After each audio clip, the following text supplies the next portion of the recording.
स्वागत।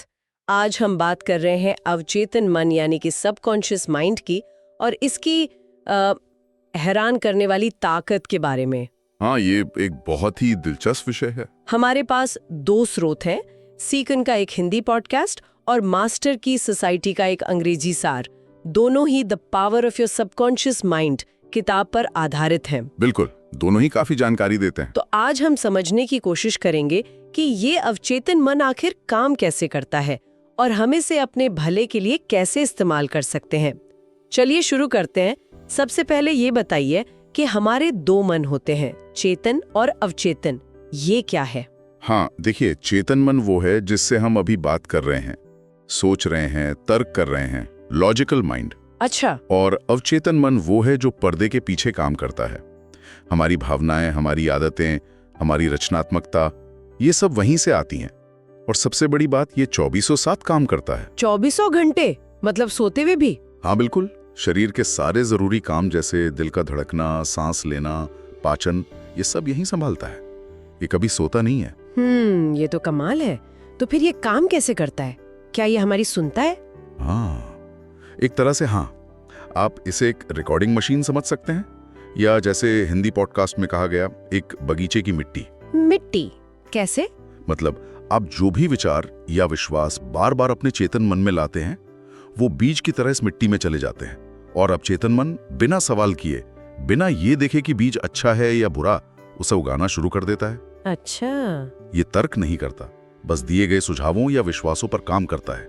यही विश्वास का नियम है।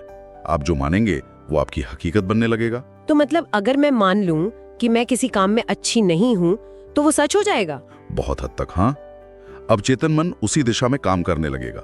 वो ऐसी परिस्थितियां बनाएगा, ऐसे विचार लाएगा जो आपके उस विश्वास को और पक्का करें। बाप रे, तो फिर ये विश्वास बनते कैसे हैं? बचपन से? ज्यादातर हाँ, बचपन के अनुभव, माँ बाप की बातें, समाज से जो सुनते हैं, वो सब धीरे धीरे हमारे अंदर गहरे विश्वास बन जाते हैं। कुछ अच्छे होते हैं, जैसे बड़ों का आदर करना, और कुछ हमें रोकते हैं, जैसे ये सोचना कि भाई पैसा कमाना तो बहुत ही मुश्किल काम है। सही कहा।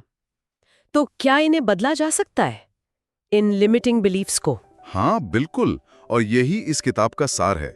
स्रोत बताते हैं कि दोहराव, मतलब रेपिटेशन, सबसे शक्तिशाली तरीका है। दोहराव? जैसे स्कूल में पहाड़े रटते थे? बिल्कुल वही। याद है, गलती करने पर 50 बार लिखना पड़ता था। हाँ, याद है। उसी तरह सकारात्मक कथन, जिन्हें अफर्मेशंस कहते हैं, जैसे मैं स्वस्थ हूं, मैं सफल हूं, मैं शांत हूं, इन्हें बार बार दोहराने से तो पुराने वाले विश्वास मिट जाते हैं? धीरे धीरे उनकी जगह नए सकारात्मक विश्वास ले लेते हैं। और साथ में विजुअलाइजेशन भी बहुत जरूरी है। विजुअलाइजेशन यानी मन में तस्वीर बनाना? हाँ, अपनी इच्छा को पूरा होते हुए देखना, उसे महसूस करना। अवचेतन मन शब्दों से ज्यादा तस्वीरों और भावनाओं को समझता है। और वो जो हम खुद से बातें करते हैं, सेल्फ टॉक, उसका क्या? अरे वो तो बहुत ही ज्यादा मायने रखता है। अगर हम लगातार खुद को कोसते रहेंगे, अपनी कमियां गिनाते रहेंगे, तो हम अपने अवचेतन को वही प्रोग्रामिंग दे रहे हैं। तो इसे बदलना होगा, पॉजिटिव सेल्फ टॉक करना होगा। बिल्कुल, शब्द बहुत शक्तिशाली होते हैं। वो हमारे अवचेतन में चित्र बनाते हैं। सीकन पॉडकास्ट वाले अमित ने अपना अनुभव बताया था, कैसे उन्होंने पैसे और टेक्निकल स्किल्स को लेकर अपने पुराने विश्वासों को बदला, जानकारी और अभ्यास से। हाँ, वो काफी अच्छा उदाहरण था। और अंग्रेजी वाले सार में डॉक्टर जेम्स एस्डेल का किस्सा तो कमाली है। हाँ, वो क्या था? सोचिए, 1840 के दशक में, जब एनेस्थीसिया आम नहीं था, उन्होंने सिर्फ मानसिक सुझाव देकर, मतलब मरीज के अवचेतन को सुझाव देकर, सैकड़ों सफल ऑपरेशन किए। क्या? बिना एनेस्थीसिया के, सिर्फ सुझाव से? हाँ, मरीजों को दर्द महसूस नहीं हुआ। यह दिखाता है कि हमारा अवचेतन मन हमारे शरीर पर कितना कंट्रोल रखता है, यहाँ तक कि दर्द पर भी। अरे वाह, ये तो अविश्वसनीय है। हम तो अपनी रोज की छोटी मोटी चीजों के लिए भी इसका इस्तेमाल नहीं करते, डर पर काबू पाने के लिए या कोई लक्ष्य पाने के लिए। सही बात है। स्रोत यही कहते हैं, मन में जो बोएंगे, शरीर और हालात में वही उगेगा। सफलता भी सिर्फ पैसा कमाना नहीं है। हाँ, तो क्या है? शांति से जीना, खुश रहना, अपने काम से प्यार करना, उसमें माहिर होना, ये असली सफलता है। और बहुत से सफल लोग जाने अनजाने अपने अवचेतन का इस्तेमाल करते हैं। और खुशी, क्या वो भी हम चुन सकते हैं? काफी हद तक हाँ। खुशी एक मानसिक अवस्था है, एक आदत है। रोज सुबह उठकर अच्छे विचार चुनना, जैसे आज का दिन अच्छा है, मैं खुश हूँ।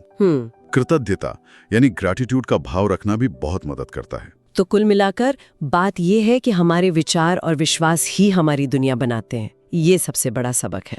बिल्कुल।